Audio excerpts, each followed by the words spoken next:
When life seems hard, the courageous do not lie down and accept defeat. Instead, they are all the more determined to struggle for a better future. It is through this lens of history that we should view the conflicts of today, and so give us hope for tomorrow.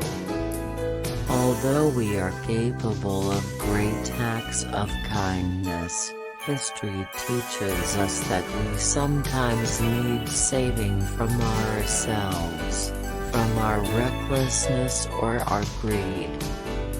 Our modern world places such heavy demands on our time and attention that the need to remember our responsibilities to others is greater than ever.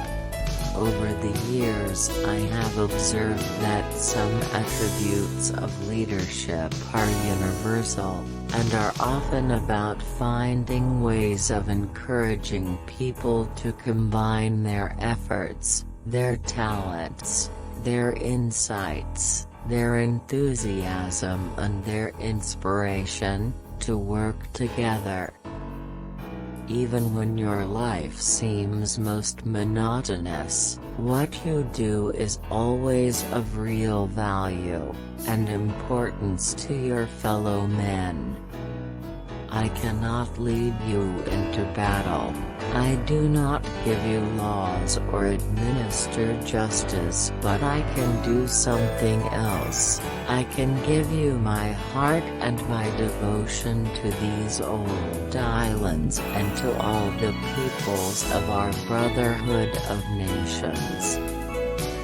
It's worth remembering that it is often the small steps, not the giant leaps, that bring about the most lasting change.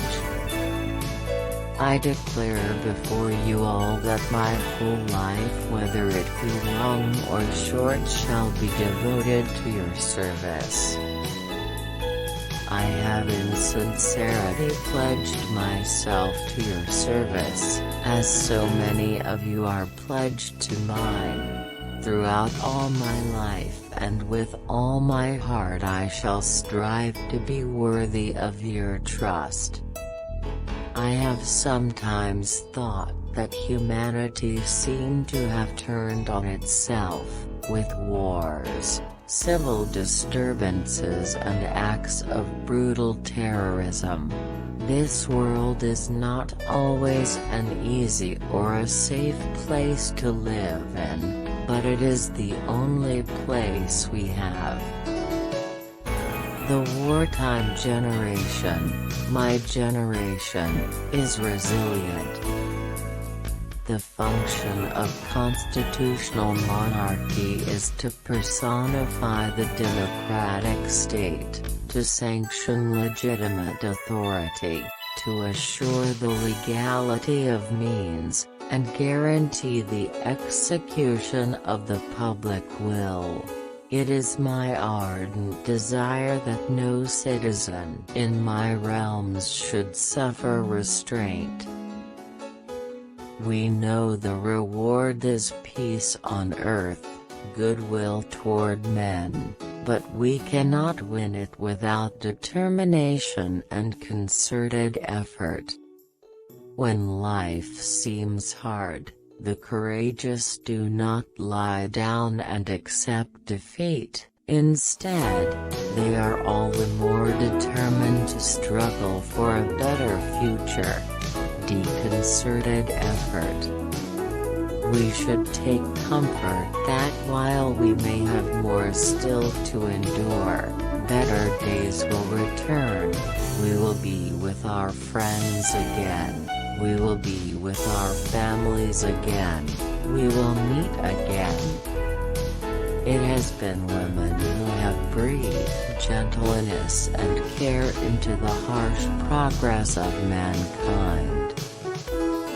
It has always been easy to hate and destroy. To build and to cherish is much more difficult. The theme of the Commonwealth Heads of Government Conference, this year is Women as Agents of Change. It reminds us of the potential in our societies that is yet to be fully unlocked, and it encourages us to find ways to allow all girls and women to play their full part. When peace comes, remember it will be for us, the children of today, to make the world of tomorrow a better and happier place. We may hold different points of view, but it is in times of stress and difficulty that we most need to remember that we have much more in common than there is dividing us. None of us can slow the passage of time, and while we often focus on all that has changed in the intervening years, much remains unchanged, including the gospel of Christ and his teachings. Through the many changes I have seen over the years, faith, family, and friendship have been not only a constant for me, but a source of personal comfort and reassurance. I believe that, young or old, we have as much to look forward to with confidence and hope as we have to look back on with pride. Over the years, those who have seemed to me to be the most happy, contented and fulfilled have always been the people who have lived the most outgoing and unselfish lives. I admired and respected her for her energy and commitment to others, and especially for her devotion to her two boys.